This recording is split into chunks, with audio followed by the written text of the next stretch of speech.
Zone of Enders: The Second Runner is a fast-paced action battle, similarly close to a hack and slash type, but in a more intense and flexible kind. Fighting off hordes of different enemies while in midair makes for a unique kind of play, at the same time quite hard to keep up with.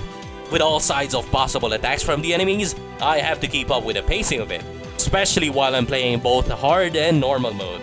Spamming the dash button while utilizing each of the weapons available, depending on the story's progression.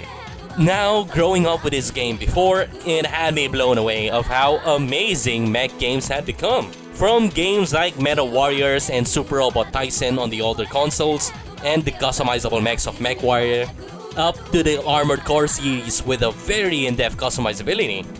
Zone of Enders for me is at its peak when it comes to the mecha combat part, not including the customizability part. Of course, we all know Armored Core is still the king at it. But yeah, I haven't seen any other games out there that could match its level of intense mecha battles. There were some games that tried to keep up with it, but can't exactly have the same feeling as with this one. That's just my opinion though. These mecha units or orbital frames that the devs design are just outright that damn good. Although, even if this is one of my games that I grew up with, I wanted to give this game an honest fair review of it, to give the game a more proper respect it deserves, despite some of its flaws around it. This is K1PM. Today, I'll be doing a full review of Zone of Enders: The Second Runner. I'll be going more in depth about the game and pointing out the pros and the cons of it. The game was developed and published by Konami on February 13, 2003 for the PS2. Led by Shuyo Murata, a developer of the first Zone of Enders that became the director this time, alongside with Hideo Kojima being the creator of the Metal Gear Solid. The two, alongside with their team, made a huge step to the series, improving the overall of its gameplay, graphics, and story, following the first series of the game years after. The story starts off 2 years after the events on the first game, following a new main character named Dingo Egret, a former left pilot for Barum 6 years ago, but now currently is an ice miner from a moon of Jupiter named Callisto. After discovering a possible Metatron within Callisto, Dingo was sent to investigate it, but was suddenly getting raided by a military organization called Barum. Dingo finds himself trapped and stumbles upon a unique orbital frame known as Jehuti. With the help of Jehuti's AI named Ada, they quickly annihilated the enemy forces surrounding them, and then proceeds to Barum's army in order to stop the whole invasion within the area. Had to deal some run-ins with the enemy and bosses, until he was stopped by another orbital frame called Anubis. And apparently, the pilot is the leader himself that Dingo knows, known as Noman. Dingo ends up getting beaten up pretty badly and almost getting killed from a shot directly by Noman, and yet was rescued by the previous enemy boss named as Ken Mariners, the one who piloted Urget as the first boss during the battle in Callisto. Later on, as Ken Mariners somehow managed to revive Dingo with the help of Barum's medical staff, Dingo was still suspecting of Ken due to her affiliations with Barum. Rightfully so, but apparently, she claims to be a spy sent by the UNSF, or the United Nations Space Force. The two of them soon collaborated along with the UNSF later on in order to take down Noman, the Barum colonel who set up the whole plot of it into action. Now for the conclusion, with a bunch of intense battles and cutscene dialogues along the way, the story of it all was pretty much of a coaster ride, while somewhat lacking in some areas, however. The story was clear and alright when going through the plot, though there were some things left unanswered, like what happened to the UNSF guy who I've tried to save before, or what happened with Dingo's friends in Callisto. I know some of them died, but I wanted to know more about it. And that ending part just felt too short. Was hoping for a more proper conclusion of it all. Putting that aside, it's pretty much alright for its genre. Wish they could have done better though. Especially the awful direction for the voice actors that were just plain bad. The voice actors themselves seem fine, but the flow of the conversation is just a horde to listen to. Dingo, I'm here! Where?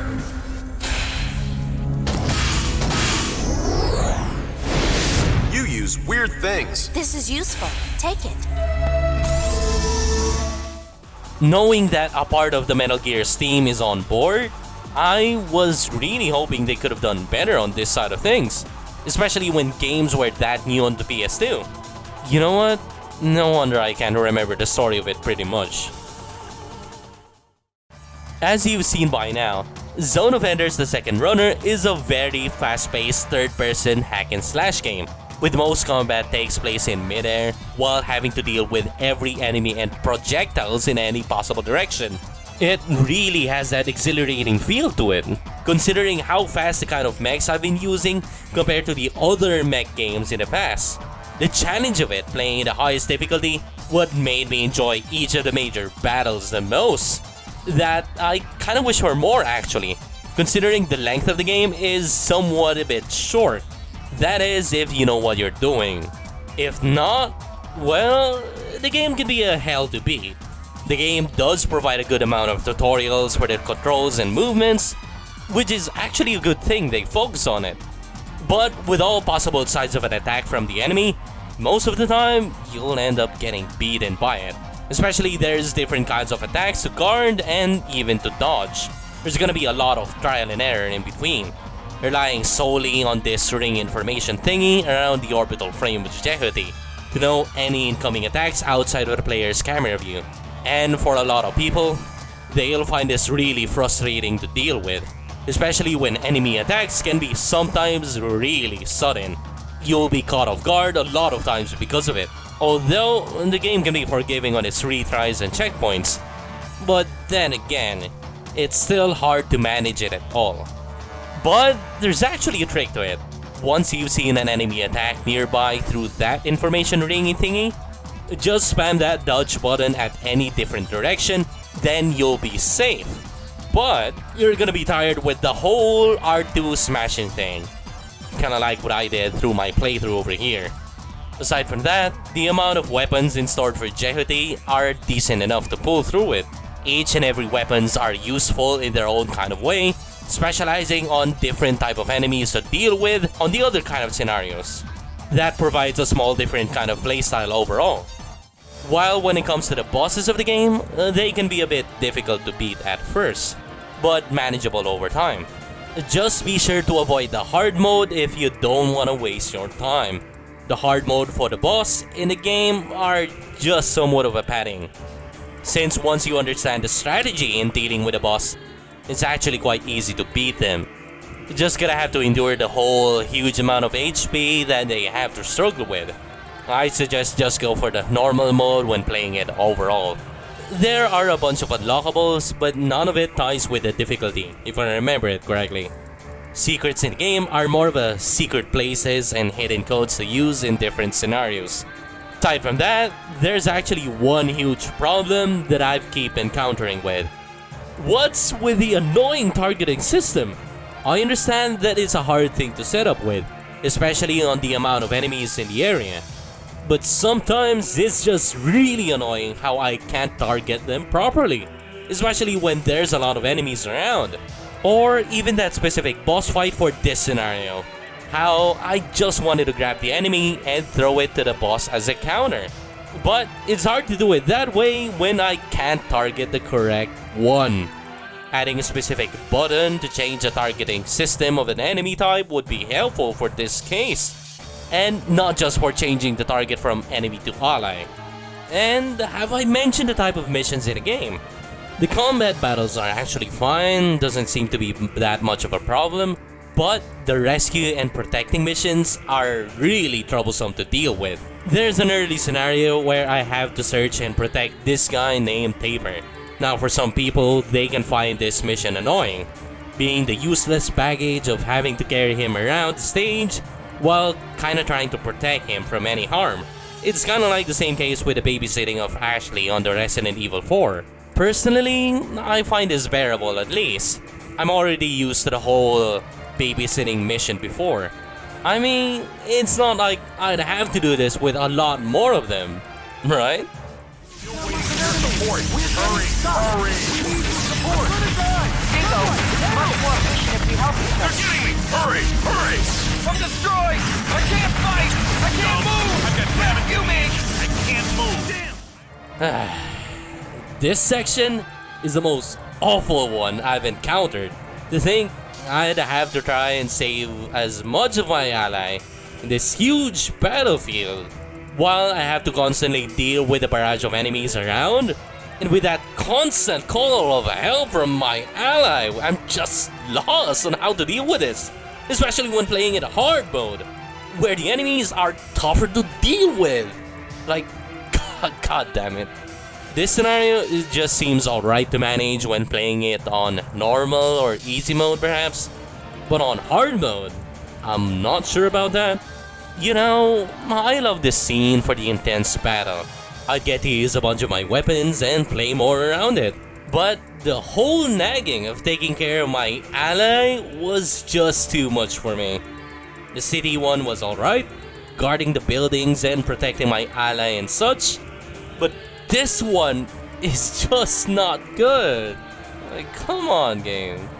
Aside from those problems, the versus battles are actually alright. A fun way to try out the other orbital frames to battle it out with a friend or family. I'm actually glad I could use the different orbital frames aside from Jehudi, though I kinda only use them in the versus mode though. There's also that added level up system, which is pretty much alright.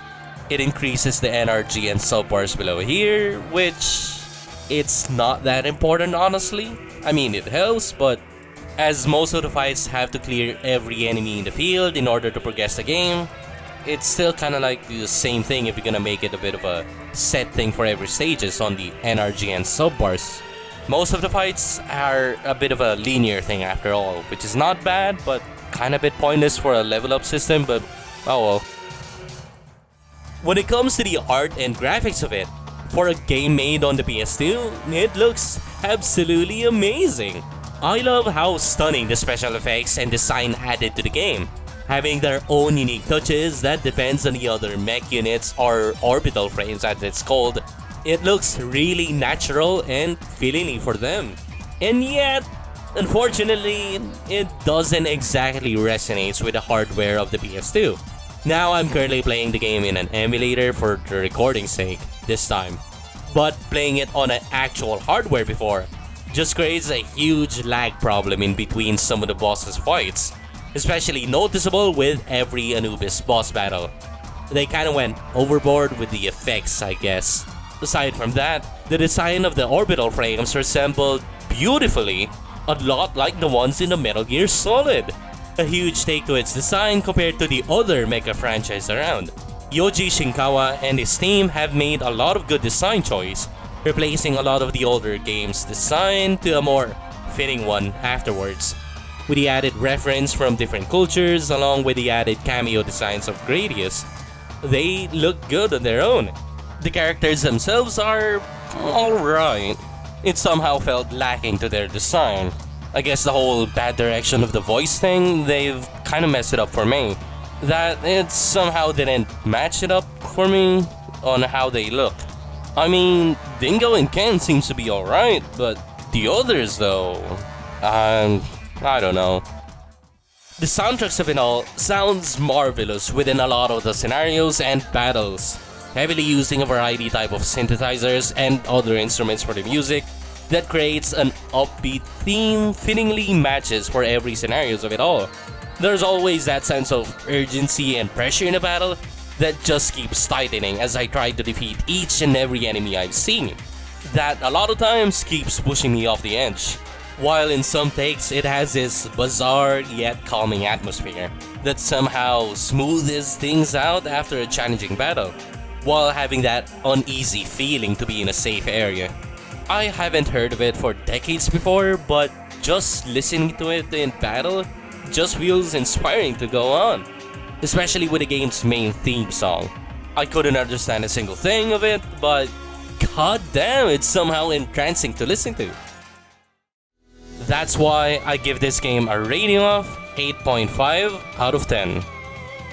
Zone of Enders: The Second Runner is a resounding amazing game for the PlayStation 2, as it provides a unique take to the genre while improving the overall direction of the game greatly compared to its previous ones before. upscaling the quality for the battles and the art design that matches well to its theme. Although there were some problems such as with the English voice direction, targeting system, the heavy lagging in other battles, and the rest of the missions within the story.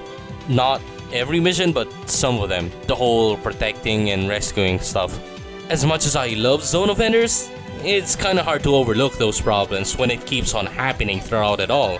Regardless of it, it's amazing how it still manages to bring something new on the PS2 before.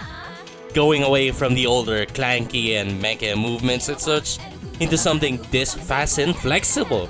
Proving that the mecha games are more than the usual kind. It's unfortunate how the series was constantly overshadowed by the other major titles on its release date. A truly underrated game that not a lot of people heard about it, especially from where I lived back then, and even until now. Now, would I recommend you playing the game? If you're more into the fast-paced action battle, this game might be for you. Although, don't expect much for the story though, including the voice acting part of it. For those who wanted to try out the game, you could either get the ones on consoles or in Steam instead. Just make sure don't go for the VR part of it. The VR of it kinda feels like a gimmick thing if I'd be honest. And I'm saying that as a person who've tried several VR games in the past. For more videos such as these, why not head down to my channel to check things out? I do accurate game reviews of the past games, and some other new ones too. If you consider subscribing to my channel, please do follow me on my Twitter account for more updates. In case something bad might happen all of a sudden, there's still a way to contact me over there. This is K1PM, and I bid you farewell.